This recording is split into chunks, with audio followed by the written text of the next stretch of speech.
Today we are going to learn how to use the unique function, which is actually quite simple.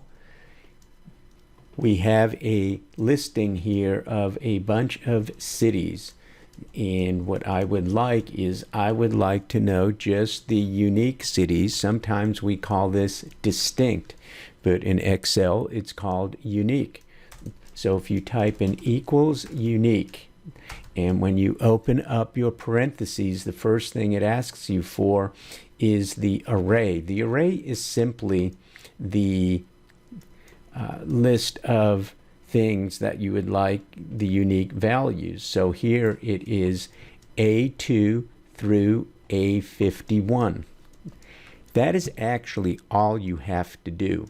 The next two are optional. How do we know that? Whenever you see square brackets, it is not required. So the next one by column is true or false. Okay, well that would be false because we want it by row. We want it to go 2, 3, 4, all the way to 51. And then exactly once, if you said that was true, it would give you only the values that appear only one time. Again, that's not what we want.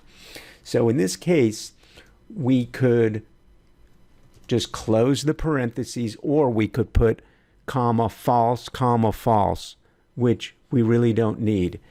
So when I hit the enter key, here we go now, and you can see I have a list of unique values. So before, where I had 50, now if I do a quick count here, that narrowed it down to only 41.